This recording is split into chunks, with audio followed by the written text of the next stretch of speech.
Hi guys, welcome back to my channel. It's your girl Bridget Tech Pro. I have some sisters on my channel who's been saying, sis, you got to talk about the embarrassing things that Africans say when we travel back home. So we are here in the diaspora whenever we go back home. So this sister's contention is that whenever they go back home, that because of the stress of life here in the diaspora, and they may have lost weight because obviously they're going through something, they're going to school, they've got a lot going on, and they've lost a bit of weight, that when they go home, that their relatives are very insensitive. They say things to them that hurt them, that I should talk about it.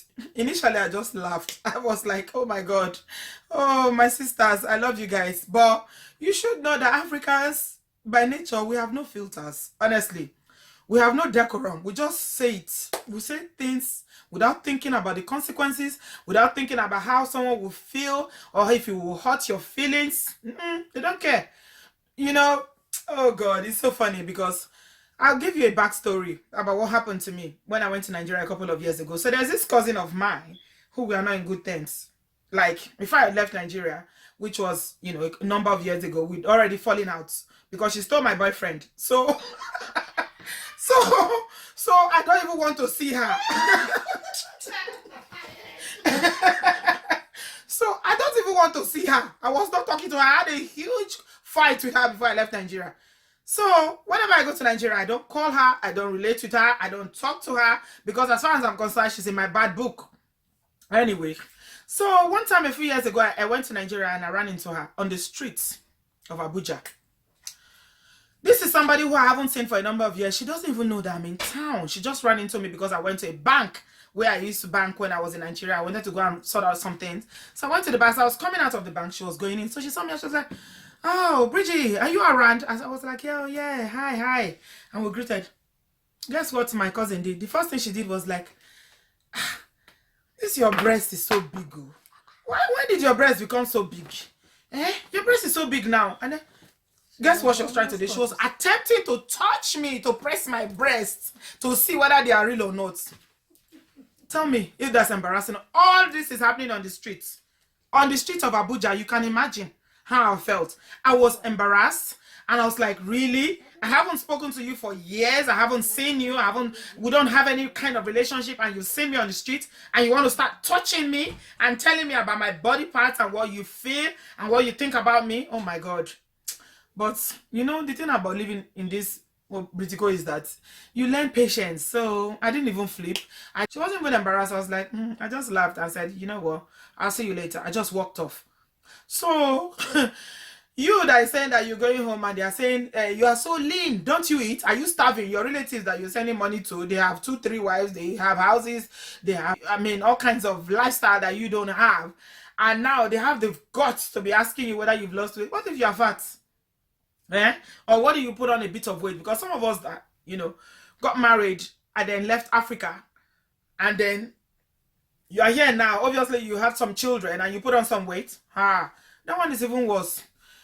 The Africans have no filters. Honestly, take it from me, my sisters. Don't feel bad. It's a cultural thing. I used to think it's only Nigerians that do it, but now I know it's all over. They will just tell you, you're so fat now. Why are you so fat? Are you eating all the burgers in England? Okay, what would you feel about that if someone says that to you?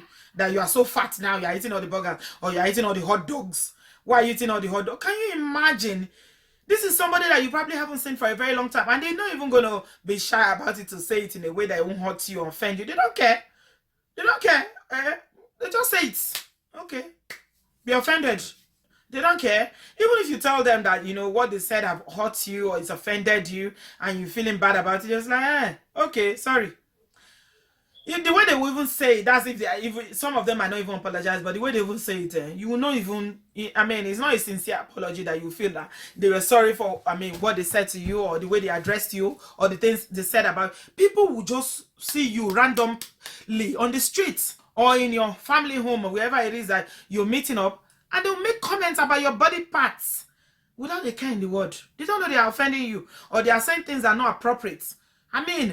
How dare you? Who gives you, what gives you the right to come and start talking to me and telling me my breast is big? So watching this, my sisters that reached out to me and said I should talk about, don't There's nothing you can do about it. See, the thing I've learned about life is that you can't control what people do. Yeah, jokes aside, you can't control what people do, but you can control the way that you react to what people do to you or what people say to you. You can't control what they do. There's no way you can control another human being, but you can control the way you react to it. So this my cousin that said to me that now my boobs have suddenly grown overnight and whatever, and she was trying to touch and feel my boobs, whether they are real or whatever, on the streets of Nigeria. She's over 40 and she's single. I could have, retaliated and said, oh, you are 40 something year old and you are single. How come? Why are you not married? Or why don't you have children? It's a human thing that you want to hurt people. If they hurt you, they hurt your feeling, you want to hurt them back. But I didn't say that. I didn't. I'm grown. I'm matured. I took the high road and I was like, oh, you know what? I'll see you later. Nice to see you. It's been a while. Let's catch up later. And I just walked off. Because you want to say it back to them, to hit them where it hurts them. But at the end of the day, two wrongs don't make it right. So there's no need. So if you want to go to Africa, don't worry about what they are going to say about your looks, whether you are thin. I mean, my sister said to me that people normally come to her channel and comment about her looks, saying that she's bleaching, even though she's naturally light skinned and all that. So you can't always react to what people say to you, but you can't control the way you receive that information and process it and just, understand where they are coming from. I mean, they don't care how it affects you, but you can control the way you react to that information and the way you feel about it. So don't worry. If you want to go to Africa, please, by all means, go. If you got family back there, you got friends, and you got, for any reason you want to go and just chill out, eat fresh organic food, don't let rude comments stop you. Africans make rude comments, and they don't know it's rude. Most times they don't know it's rude, and even when they know it's rude, they don't care. That's just it. Take it from me. What's your experience of going back home and there's some rude comments that someone has said to you? Have they told you that you are fat, you've lost weight, you are skinny, you are not eating, you are starving, or whatever, or your boobs or bum is suddenly grown overnight, or whatever? I mean, these are people that you haven't seen for a very long time, and they make comments about your body parts. I want to hear it. I've shared mine with you, what my cousin said about me, which I didn't, I overlooked it. It was hurtful when she said it. I won't lie, it was. But I didn't want to get to her level, so I just overlooked it and I walked on. So share your experience of rude comments. Africans. Please, people should consider what you say to people. It's hurtful. It's hot. What? These words that you say from your mouth, they hurt. Think about it before you say it. If I tell you that you are poor, you have no food, and you look wretched, how would you feel about it?